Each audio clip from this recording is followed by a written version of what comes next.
to share the true bread, the bread of life. So this morning,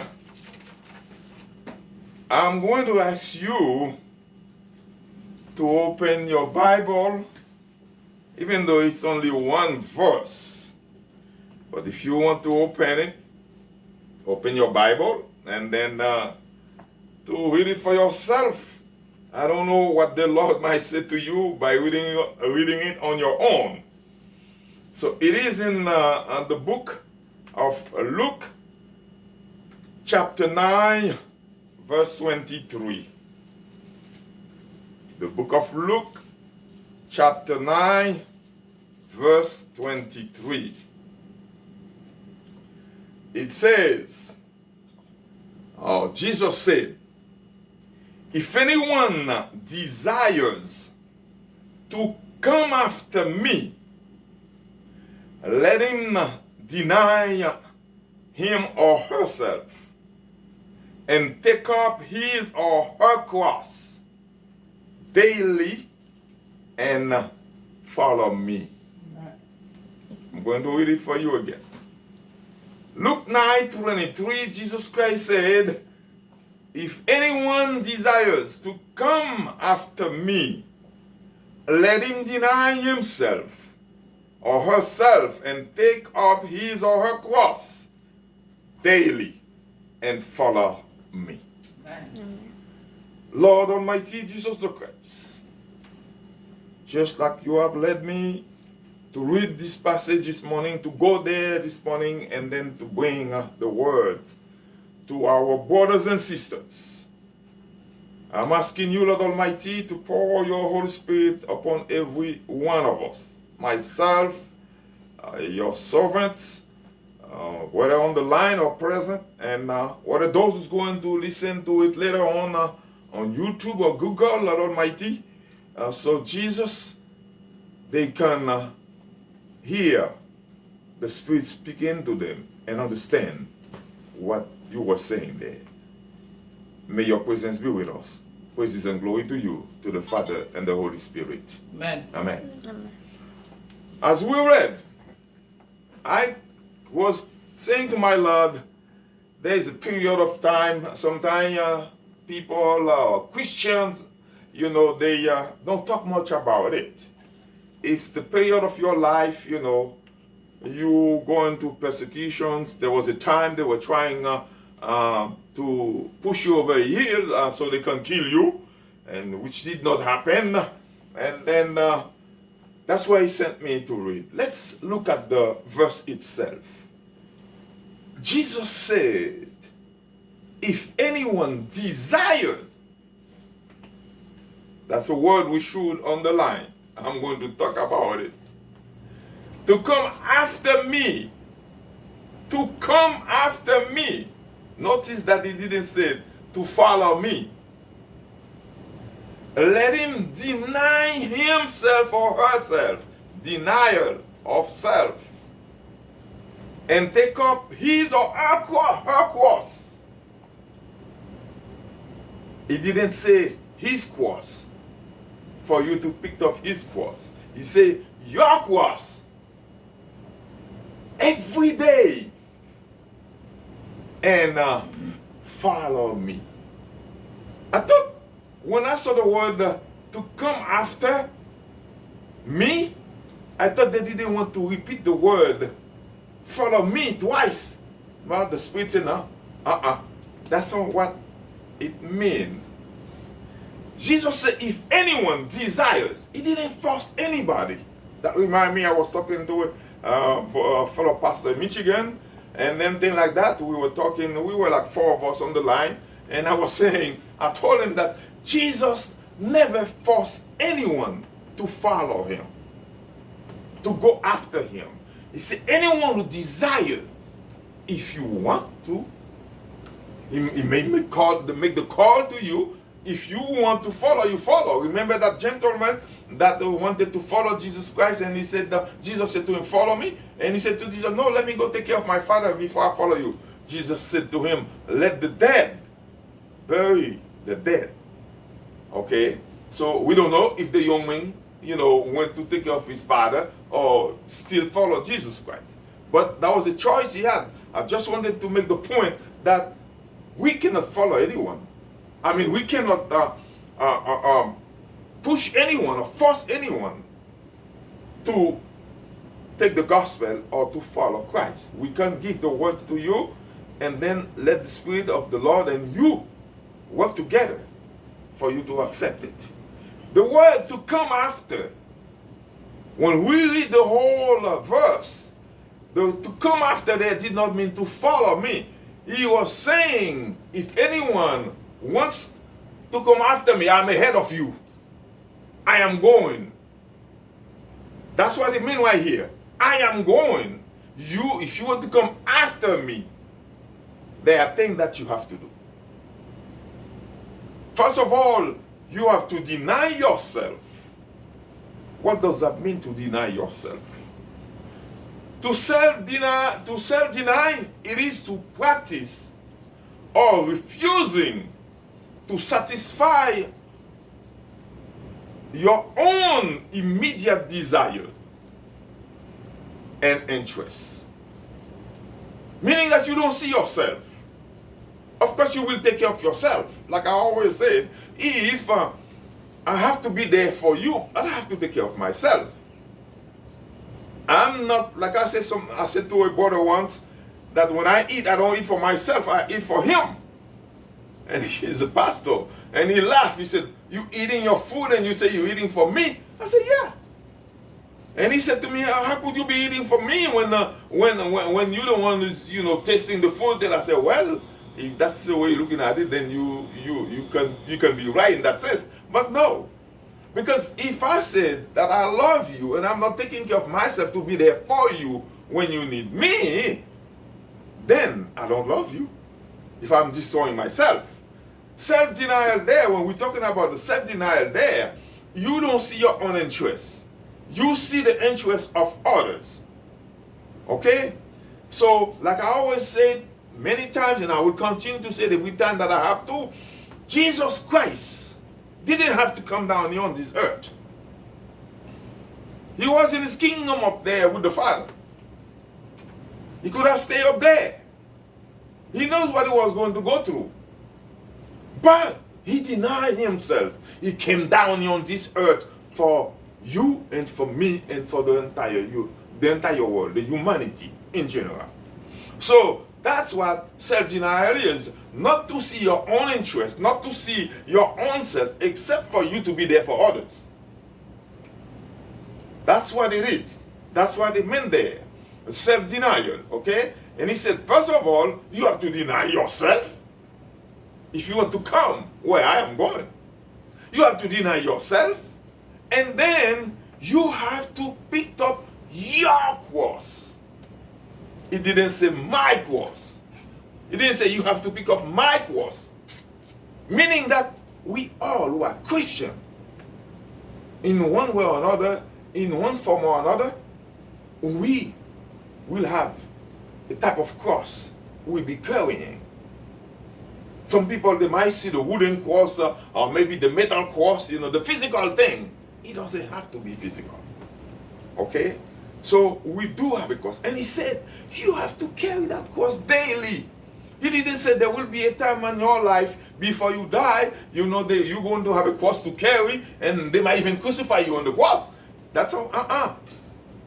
It's an everyday thing. Once you claim yourself to be a Christian, it is a cross you are carrying every day, meaning that, that there will be time, there will be problem, there will be difficulty. We're going to talk about that, okay?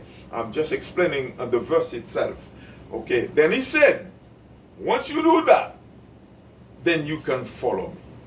You must want to go after him where he's going. If you want to go to heaven, then okay, that's where he's going. That's where you went. Okay? If you want to do that, then there are the things that you have to do. You have to deny your own self, meaning not to see your own interests, to see your immediate, desires. Okay? And the second thing that you have to do, he said you have to pick up your cross. And once you picked up your cross, and he said, then you follow me. Follow me meaning taking the step that I had taken. Now, the one word we haven't discussed yet, and I'm going to talk about it, which is very important, it's the cross. He said for you to pick up your cross and to carry your cross daily. So, what is the cross that you have to carry? When we hear the word cross, what do people generally see? People usually, when they hear cross, they see, oh, Jesus. Oh, we can come to Jesus. Oh, he will answer, our prayers, or whatever we go ask him. Come to the cross. The cross is love. The cross is peace. The cross is unity. I've seen people who wrote a written about that, saying that the cross is love, the cross is justice, the cross is peace, the cross is reconciliation, the cross is unity. Those are the things they say about the cross. But what we have to notice also, do we realize that Jesus mentioned the cross before even he was crucified? And if he was crucified already, he wouldn't be talking about the cross anyway. So, why did he mention the word cross? Why did he mention the word cross? The definition we are giving to the cross now today, that wasn't what the cross was in the past. Because in his time, in the time of Jesus Christ, I'm going to tell you what the cross represented. Because the Roman Empire, the cross existed before Jesus Christ. But the Roman Empire, they used the cross as an instrument of torture, an instrument of execution, in a way to kill a person in a very painful way. The cross, what is it? The cross is a painful instrument and is a shameful instrument.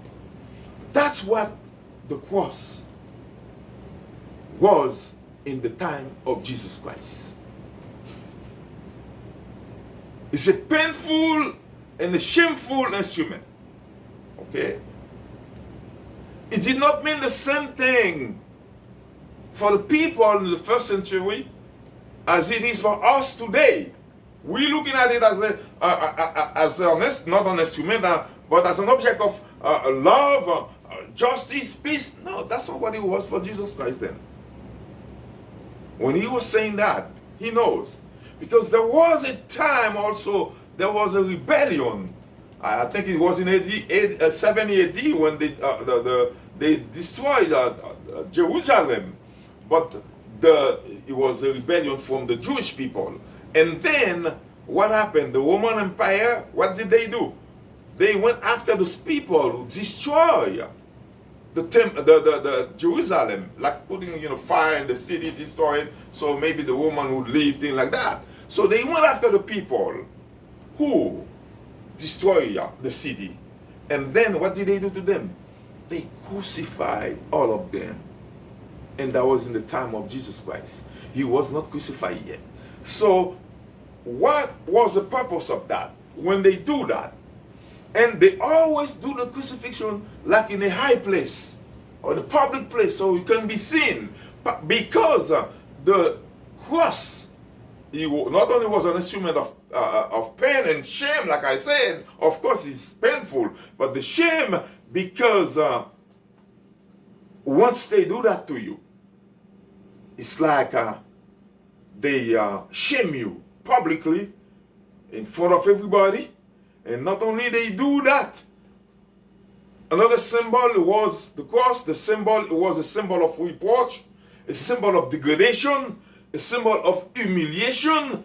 It's a symbol of disgust. And in one word, the cross was an obscenity. That's what it was. And notice, when they crucified the people, they crucified them as naked. They just cover maybe the private part of the person, but they crucify the person naked. Or in the Jewish, even the Bible said that also, when it's come to crucifixion, when it's come to nakedness, okay, then it is a shameful thing biblically that should not be done. So, physically, nakedness is a symbol of spiritual shame and ignominy. That's what it is. And so, when Jesus Christ was talking about the cross, he wasn't saying to pick up your cross or my, or if he had said my cross or your cross, and the cross is a symbol of love, justice, peace. No, in his time that wasn't what it was. Now, we're a Christian, that's what we make it. And that's why you see people, when it's come to the period that we're going to now until the day we make it to the resurrection day, the only day you will hear them talk, about it, they don't even call it Bad Friday. They don't call it Evil Friday. They don't call it Shameful Friday. But they call it Good Friday in English. And then some people, they call it Holy Friday. But they don't see the pain, the shame. And that's why we got a lot of people, they want to go to heaven. But no, don't come with the cost to them. No, none of them want to die. If you want to go so bad to heaven, why should you be afraid to die? Okay? Not only that, understand that, yes, they want to go to heaven. They want the Sunday of resurrection. But no, they don't want to hear about that Friday. That painful Friday. That sorrowful Friday. So, my brothers and my sisters, understand what Jesus Christ was saying there. And when he said, follow me. Understand what he said to you when he said, pick up your cross. Your cross will not be my cross. Your cross will not be somebody else's cross. We all will have our cross in the way that we will carry it in life.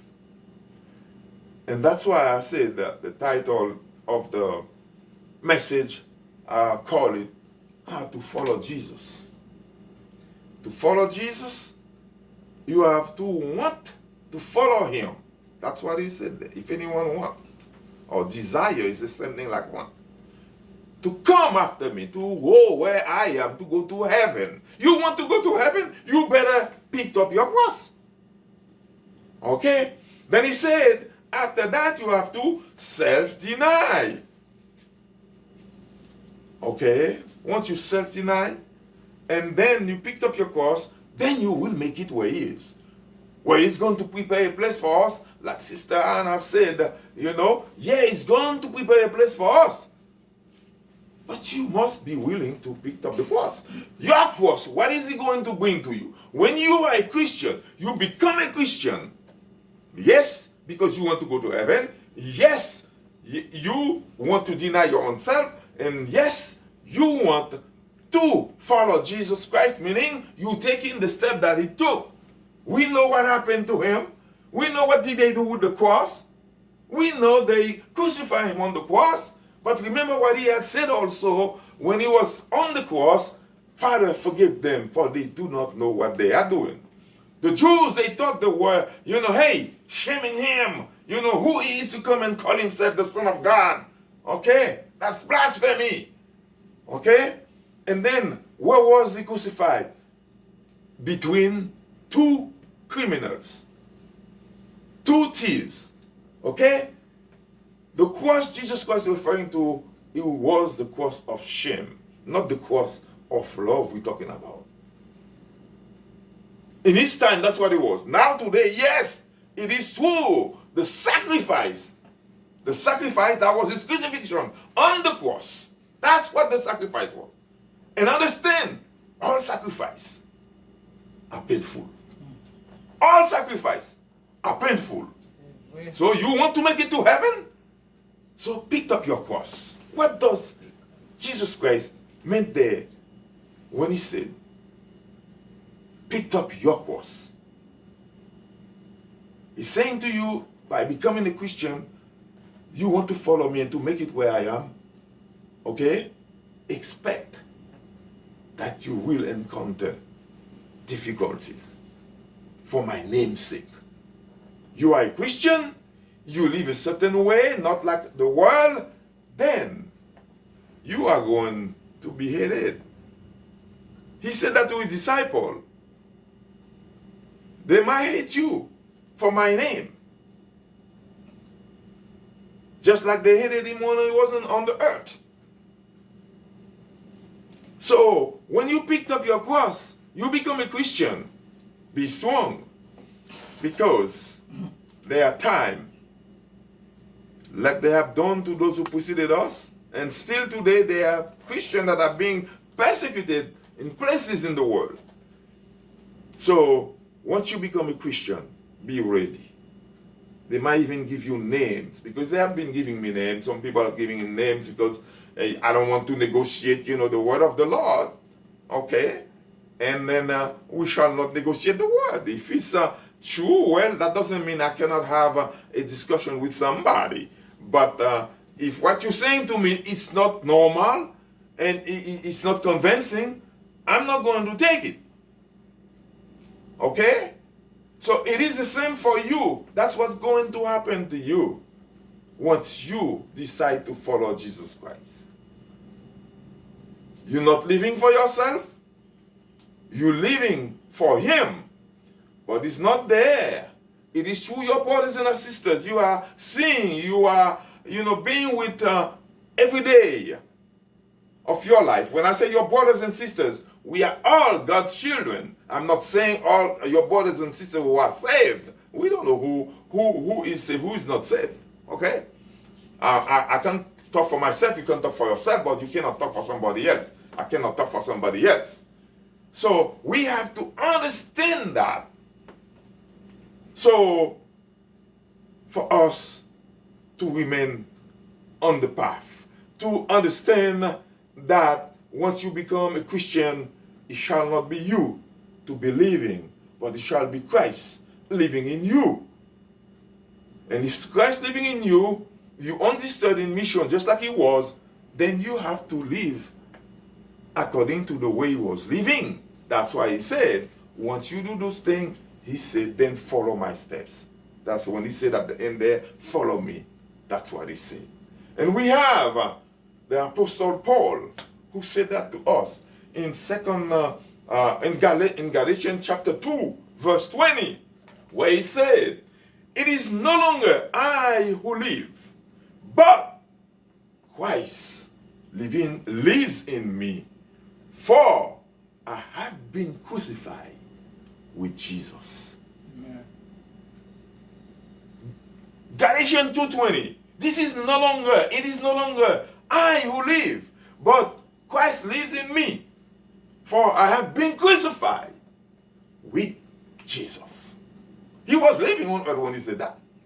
When you decide to follow Christ Jesus, you have been crucified. And we know what happened to Paul. We know the treatment Paul received. They beat Paul. There was a time we even, they thought he was dead. And they believed that the guy was dead after they, stoned him to death. But he didn't die. He didn't die. We know all those other persecution, he found. So then, my brothers and my sisters, understand what Jesus Christ did. You want to make it to heaven? You have to deny yourself. You have to live not for yourself, but for those Jesus put on your path. God put on your path, wherever you are. That reminds me of the story of the Good Samaritan. And then I remember where Jesus Christ gave the story and He said, who is your neighbor in that situation? anyone God put on your path throughout your daily life becomes a neighbor as long as that person is on your path. Meaning, if that person is in the need that you can help, you should help. And you're not doing it for your own self, you're doing it because you have chosen to follow Christ Jesus. It is important for you to go ahead again and meditate on that passage, to understand how it is to follow Christ Jesus, to understand the sacrifice that it takes for somebody to follow Christ Jesus, to be able to take I should say, the people might want to curse you because you are a Christian and call you names, and then for you to be able to withstand those type of things, it's only Jesus Christ who can help you go through those things. We see that him, when they get him, and then to crucify him, they beat him up, and he didn't whisper one word. So I'm not saying for you to let people trample you on the feet. That's not what I'm saying. Just listen to the voice of the Spirit speaking to you. And if the Spirit said to you to keep quiet, and the Lord will be with you. And if he said to open your mouth, he will put words in your mouth. So my brothers and my sisters, it is no longer you should be living, but it should be Jesus living in you. For as a Christian, if you are not, or you should have been crucified with Jesus, by doing so, you know he was crucified, you're still living, be ready. It can be the case for you still today. For that's what happened to all those apostles who were with him. My brothers and my sisters, do not let this world fool you and give you a different meaning of this passage.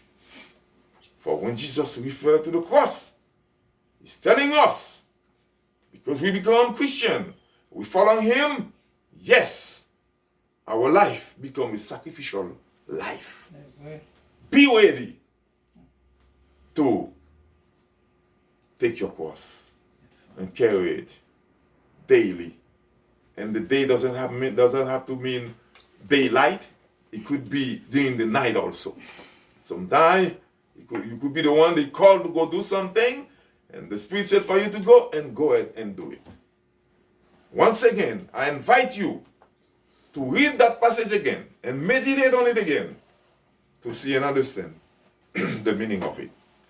May the Spirit of our Lord Jesus Christ be with all of us on our journey on this earth to make sure that we have chosen the path to follow him, that we shall not deny our faith in him, no matter what.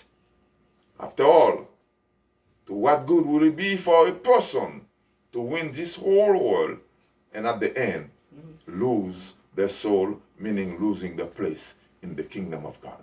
Let not that happen to us. May the Spirit of the Lord and the strength of the Lord be with all of us. God bless you all. Amen. Amen.